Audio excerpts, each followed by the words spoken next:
si fa il prodotto nostro principalmente il 50% chilometri zero e il 50% chilometro zero ancora, perché lo peschiamo noi direttamente, noi facciamo i pescatori di mestiere e quindi siamo qua per dare ospitalità a tutti chi ha necessità o voglia o le piace il pesce fresco. Siamo qua per questo, siamo una famiglia e vedo che la gente apprezza molto questo. Si viene qua a pranzare o cenare il sabato sera, perché facciamo le serate il sabato sera, quindi degustazione, sempre prodotti nostri, e le serate a lume di candele per le coppiette, così gli amanti della natura, perché qua siamo immersi nella natura.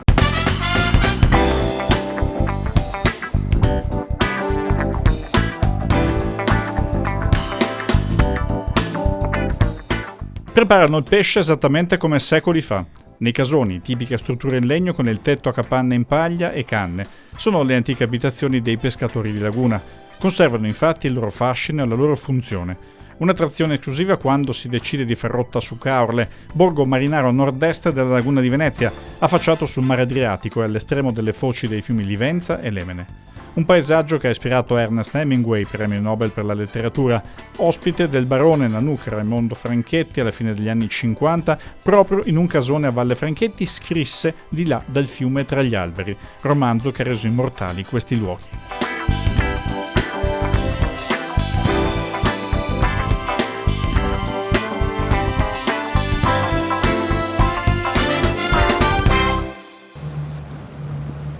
Oggi i casoni vengono usati per varie iniziative, ci sono ovviamente ancora dei pescatori di laguna, ma sono rimasti veramente pochi perché nei decenni, soprattutto nel secolo scorso, la pesca si è trasformata in pesca in mare, ma fino alla fine del 1800 esisteva esclusivamente la pesca di laguna. E questo significa che i casoni adesso vengono adibiti a momenti di incontro, di ritrovo, anche di festeggiamento, di cene tra amici, tra gli stessi pescatori caorlotti, o anche ospitando delle persone che vogliono venire, turisti che vogliono venire a conoscere queste antiche tradizioni di Caorle.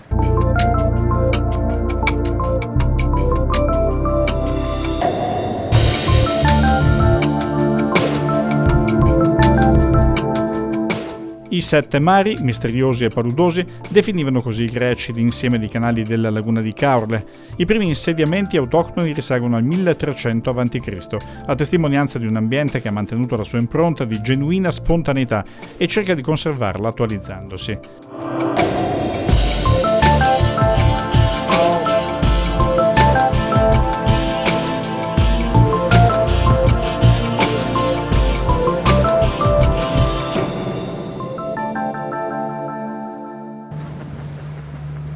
Stiamo percorrendo la via litoranea interna, una serie di canali tra la foce del Po e Monfalcone, una specie di autostrada per tutte le imbarcazioni che qui possono navigare, soprattutto le houseboat, e godere di un panorama magnifico. Da questo punto in poi entriamo nella laguna di Caorle. La laguna di Caorle, che un tempo faceva parte di un ampio sistema di ampie zone lagunari, erano i famosi sette mari di origine greca, perché le nebbie e tutte queste lagune con acque molto basse erano zone paurose, di paura per gli antichi greci. I veneziani hanno poi insediato queste zone creando un ecosistema formidabile.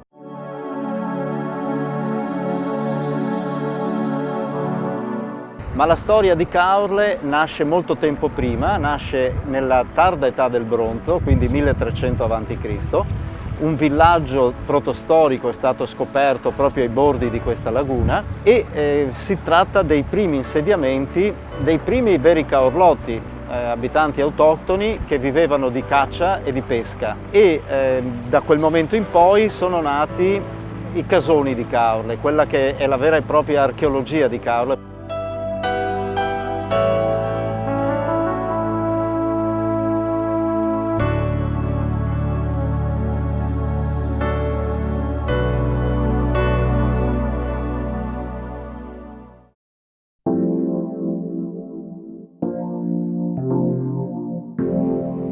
Mare e laguna si abbracciano e si allontanano in un gioco di confluenze che lungo tutto il litorale veneziano offre ambienti naturali da scoprire in continua evoluzione. La terra che conquista il mare che si riappropria della terra. Nasce così la darsena dell'orologio, dove il nonno strappò i terreni al mare bonificandoli, il nipote rimise l'acqua per creare una marina, bandiera blu sin dall'origine.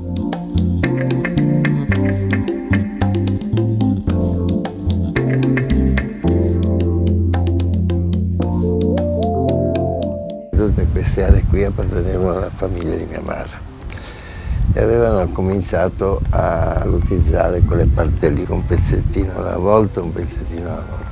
Nel frattempo io mi sono laureato a Roma nel 1962, quindi pensi un po' quanti anni sono passati, 1962. E mia madre mi dice, beh insomma, senti caro, tu impiegati al catasto, vai di qua, vai di là, ma io sono uno spirito libero, capisci, non posso impiegarmi da nessuno.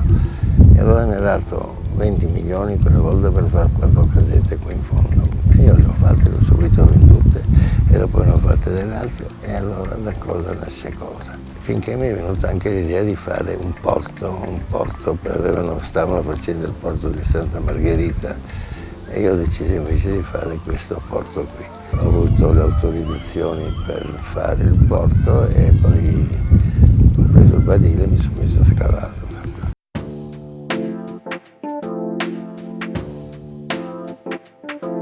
Un'azienda familiare, quella di Guido Impallomeni, che ha condiviso con i figli il concetto di darsena aperta.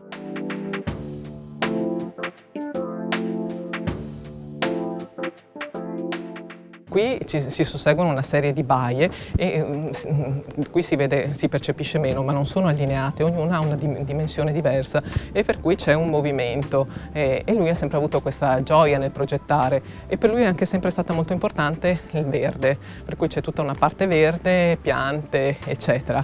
La darsena ha molte persone che hanno acquistato nel tempo sia casa che posto barca e poi ce ne sono che insomma sono liberi, sono 480 posti barca di varie misure, dai 7 metri fino ai 20 metri, abbiamo posti anche per catamarani.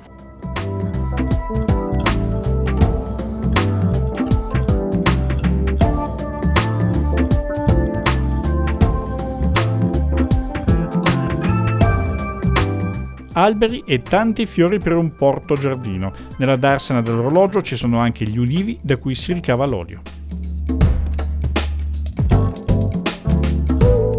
Ci vuole spazio, verde, il verde è un ingrediente fondamentale della nostra vita.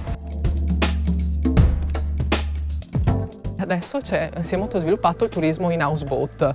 Noi siamo lungo la litoranea veneta e quindi c'è questa grossa fetta di turismo che parte da Casale sul Sile, ovviamente passa da Venezia e in Caorle trova una destinazione fantastica. Abbiamo tantissimi americani che vengono e che sono veramente rapiti dalla darsena, dal paese, che sono sempre contenti.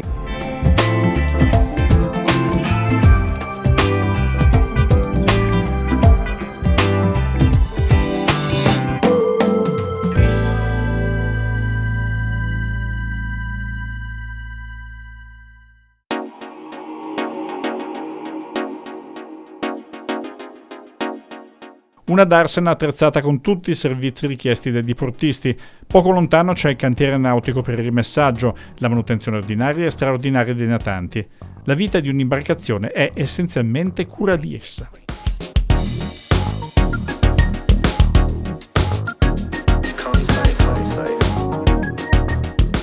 Un'imbarcazione deve essere tirata su tutti gli anni proprio per tenerla per un certo periodo fuori dall'acqua in modo da evitare problemi di osmosi, ovvero sono problemi relativi a infiltrazioni nella plastica dell'acqua stessa. Contestualmente deve essere fatta la pitturazione della carena per evitare che sulla stessa si attacchino alghe eccetera e poi gli armatori ogni anno, siccome per loro la barca è il loro bene diciamo più importante, fanno vari lavori per migliorare la barca, aggiungono degli stabilizzatori piuttosto che degli impianti e quindi ogni anno ci sono lavori da fare. Noi siamo predisposti per tirare su fino a 100 tonnellate, abbiamo un bacino di Alagevaro largo 9 metri e quindi possiamo fare barche anche di grandi dimensioni.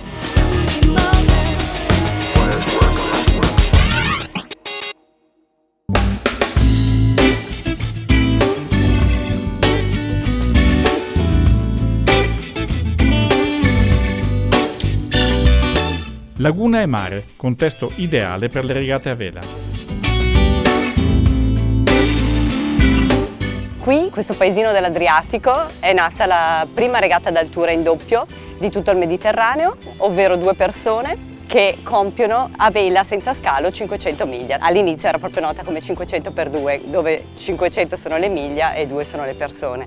È una regata storica che si disputa da 45 anni e ha un percorso che con partenza qui da Caorle porta i velisti fino alle isole Tremiti sul Gargano. Tornano indietro e poi si decreta ogni volta il vincitore. Da qui sono passati un po' tutti i più grandi campioni, perché è una regata che mette alla prova non solo l'agonismo ma anche proprio uno spirito di marineria che è molto sentito e molto forte qui a Caorle.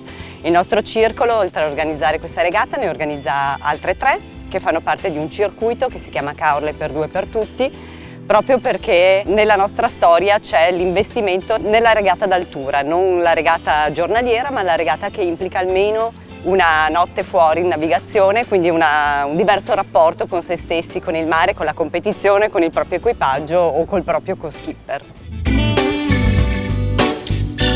Per esempio la 200 di maggio è una regata che in 200 miglia circa porta da Caorle all'isola croata di Sansego e ritorno, quindi diciamo che la vicinanza con le coste croate aiuta moltissimo anche l'organizzazione di queste regate.